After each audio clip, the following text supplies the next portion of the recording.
Hello students, कैसे हैं आप सभी लोग, है ना। आज की क्लास में हम लोग डिस्कस करने वाले हैं एस ब्लॉक एलिमेंट्स के atomic size and ionic size को। ठीक है, तो मैं संजय सर आप सभी लोगों का अपने focus JEE NEET YouTube channel पे तहे दिल से स्वागत करता हूं। चलिए आज के टॉपिक शुरू किया जाए, एटॉमिक एंड आयोनिक साइज़। सबसे पहले तो बात कर लें कि भाई देखो ये आयोनिक साइज़ वाला जो टॉपिक होता है ये बहुत ही इंपॉर्टेंट होता है। यहाँ से क्वेश्चंस अक्सर जेई और नीट में देखे गए हैं। 2019 जेई मेंस में इस टॉपिक से क्वेश्चन रहा है, 2017 नीट में और 2008 और 2012 एआईपीएमटी में क्वेश्चन रहा है। ठीक है, इस ब्लॉक से अगर बात करें, और इसी टॉपिक में जो आयोनिक साइज़ का एक टर्म होता है आयनिक मोबिलिटी, उसको लेकर के इलेक्ट्रोकेमिस्ट्री में बहुत सारे क्वेश्चंस पूछे जाते हैं। Around of 5 to 6 times question पूछे गए हैं। तो आज का क्लास का बहुत ज़्यादा वेटेज रहने वाला है, तो चलिए शुरू किया जाए। देखिए पहले पॉइंट में बोला गया है कि biggest in their respective period, है ना, एक्सेप्ट नोबल गैस एलिमेंट। मतलब कि जो अल्कली मेटल्स होते हैं, इन अल्कली मेटल्स का साइज जो होता है, ये साइज क्या होता है अपने पीरियड में, लेफ्ट से राइट जाते हुए अपने पीरियड में सबसे बड़ा होता है नोबल गैस को छोड़ करके। चलिए इसके ऊपर थोड़ा सा प्रकाश डालें तो यहाँ पे अगर देखेंगे कि देखिए left to right periodic table में जाते हुए, लेफ्ट टू राइट अगर हम लोग एक पीरियोडिक टेबल के पीरियड में जाते हैं तो इफेक्टिव न्यूक्लियर चार्ज इंक्रीज करता है। और जैसा कि हम सभी जानते हैं कि इफेक्टिव न्यूक्लियर चार्ज के इंक्रीज करने से क्या होता है, रेडियस डिक्रीज करने लगता है, मतलब कि साइज क्या होता है, डिक्रीज करने लगता है। तो लेफ्ट टू राइट जाते हुए रेडियस मतलब कि एटॉमिक साइज डिक्रीज करता है। ठीक है, तो एटॉमिक साइज डिक्रीज करेगा तो सबसे बड़ा कहाँ रहेगा, सबसे लेफ्ट की तरफ में। तो सबसे लेफ्ट की तरफ में क्या होता है, अल्कली मेटल होता है। मतलब कि इसको ऐसे अगर हम रिप्रेजेंट कर दें कि देखो ये अल्कली मेटल है, ये सबसे बड़ा होता है, और लेफ्ट से राइट की तरफ जाते हुए साइज जो है ये क्या होने लगता है, बहुत छोटा होने लगता है।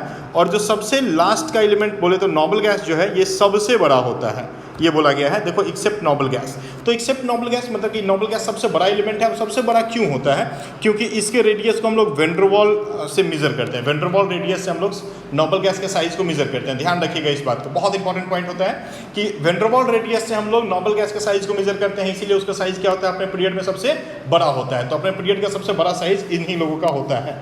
ठीक है, चलिए ये आपको ध्यान में रखना है।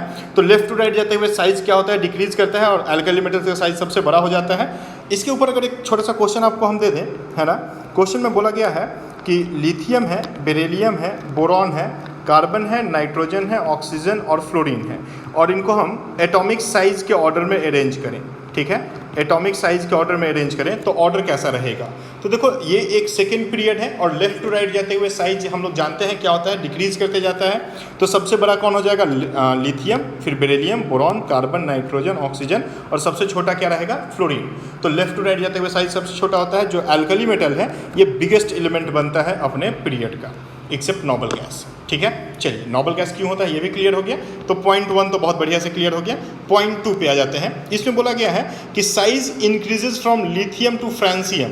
देखो साइज इंक्रीज करता है कभी भी जब हम लोग लिथियम से फ्रांसियम की तरफ मूव करते हैं। मतलब क्या है कि एक ग्रुप में हम लोग अगर lithium, sodium, potassium, rubidium, caesium और फ्रांसियम, मतलब एक ग्रुप की अगर हम लोग बात कर दें तो इस ग्रुप में टॉप टू बॉटम आते हुए साइज क्या होता है, साइज इंक्रीज करते जाता है। साइज क्यों इंक्रीज करता है, क्योंकि ऑर्बिट इंक्रीज करता है, एन का वैल्यू इंक्रीज करता है। अब लिथियम में क्या होता है कि आपका ऐसे 2 ऑर्बिट रहता है।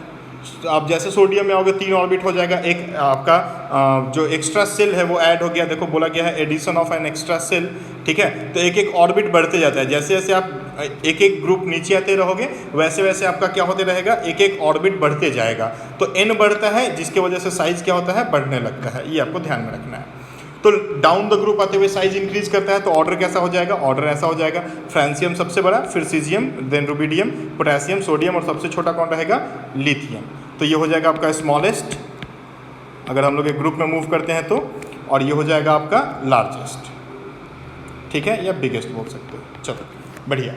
इसके बाद तीसरा एक बहुत इंपॉर्टेंट टॉपिक है जिसको हम यहाँ पर डिस्कस करेंगे, that is ionic radius. Ionic radius of alkali metals. ठीक है, ऑफ अल्कली मेटल्स। देखो ये बहुत ज़रूरी है, अल्कली मेटल आयंस कर देते हैं। ठीक है, अल्कली मेटल्स के जो आयंस है इनका ionic radius very very important topic होता है ये, है ना।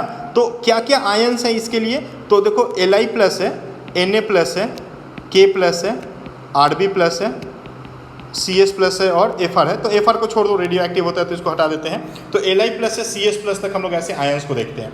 अब क्या होता है कि लिथियम लिथियम के साथ आपको एक चीज़ जानना होगा, इसका जो हाइड्रेशन इंथैल्पी होता है ना, हाइड्रेशन इंथैल्पी जो होता है ये सबसे ज़्यादा होता है ना, हाइड्रेशन इंथैल्पी इसका सबसे ज़्यादा होता है, ठीक है, ग्रेटेस्ट होता है इसमें, ठीक है। और सीजियम का हाइड्रेशन इंथैल्पी क्या होता है, लीस्ट होता है, ठीक है, हाइड्रेशन इंथैल्पी की बात हो रही है तो ये लीस्ट होता है। एक्चुअली डाउन द ग्रुप आते हुए साइज क्या होता है, एटॉमिक साइज इंक्रीज करने की वजह से हाइड्रेशन इंथैल्पी डिक्रीज करने लगता है।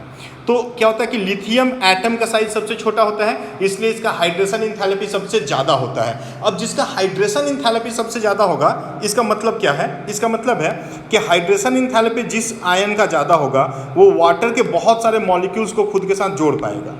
तो लिथियम क्या करेगा, वाटर के बहुत सारे मॉलिक्यूल्स को खुद के साथ ऐसे अटैच करवा पाएगा। जब बहुत सारे वाटर के मॉलिक्यूल्स अटैच होंगे तो हाइड्रेटेड साइज जो होगा वो क्या हो जाएगा, लिथियम आयन का बहुत बड़ा हो जाएगा।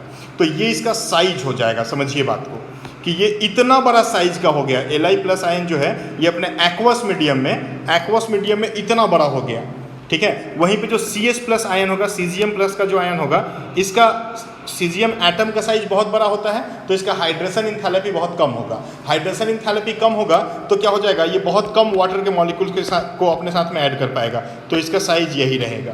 तो देखो ये क्या हो जाएगा, ये बहुत बड़ा लिथियम आयन जो हो जाएगा, Li+ आयन का साइज जो होगा ये एक्वस मीडियम में बहुत बड़ा होगा, लेकिन Cs+ आयन का साइज जो होगा ये एक्वस मीडियम में क्या होगा, बहुत ही छोटा होगा, ठीक है।